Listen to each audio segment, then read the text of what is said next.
There is nothing as powerful as a changed mind. You can change your hair, your clothing, your address, your residence. But if you don't change your mind, the same experience will perpetuate itself over and over again.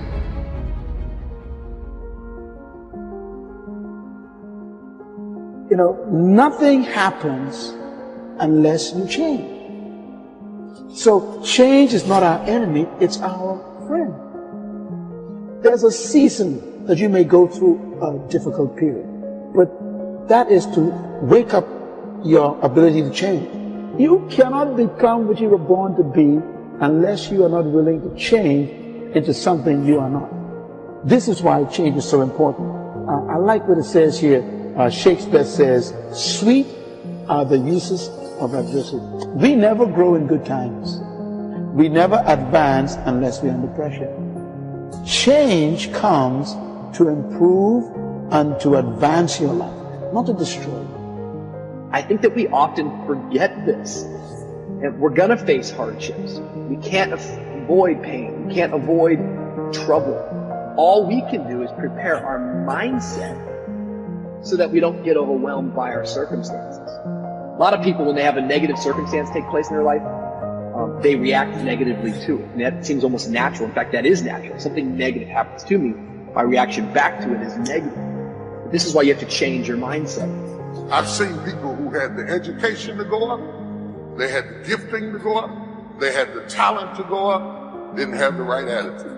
And eventually, if that attitude, if that heart, if that invisible part isn't right, you can have all the talent in the world, but you will always end up getting spoiled by your own attitude. Yes, you'll get the opportunity. Yes, you'll get the job. Yes, you'll get the deal, but you won't be able to keep it because your attitude will corrupt every opportunity that life offers you. You never saw it coming. Life isn't what happens to you when you're looking.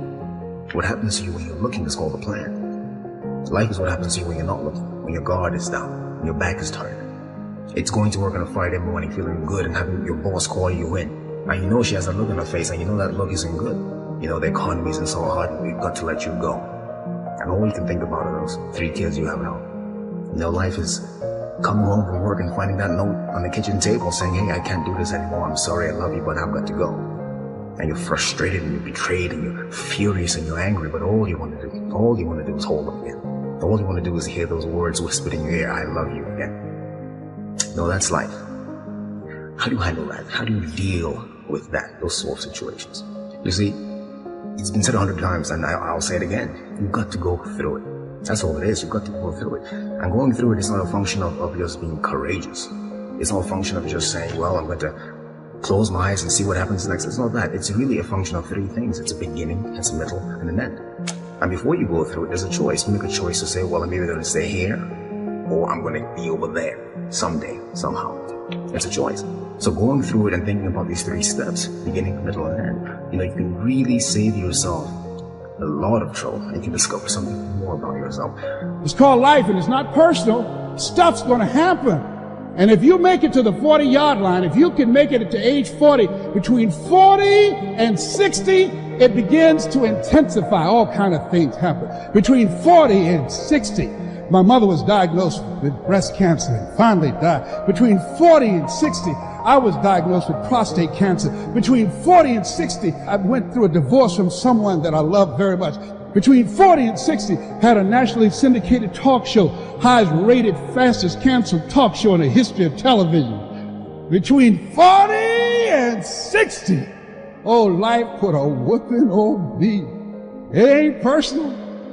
It's called life. I was homeless, man. I mean, you're in a position where you're going, I got nowhere to go except up. I might as well keep hustling. I was in comedy. I just wasn't making nothing. All the money I was making, I was sending back home to my wife and kids. That didn't last. She got tired of that real fast. But I couldn't go back to Cleveland because I wouldn't have enough money to drive back down south to perform. One time I drove to the house in Cleveland. I finally got enough money. I drove to the house in Cleveland. Everybody was gone. I didn't see my kids for almost 2 years. They just left, boarded up the house. So next thing you know, I'm in the car. I lived there, but it taught me determination, man. I'm a really, really determined person.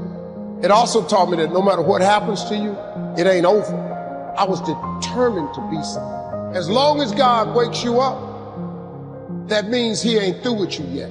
There is nothing as powerful as a changed mind. The only way off of welfare is to change your default settings.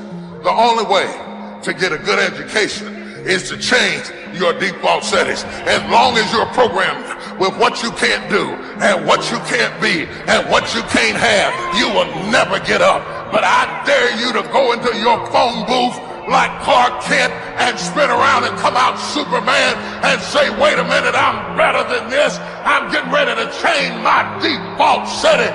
I will not let you abuse me. I will not stay. There is nothing as powerful as a changed mind. It's not what happens that determines the major part of your future. It's not what happens. What happens to us all. The key is what you do about it. If you will start that process of change, do something different the next 90 days than you did the last 90 days, like picking up the books for me. Do something different, like the new health disciplines, relationship with your family, whatever it is, doesn't matter how small it is. If you'll start doing different things with the same circumstances.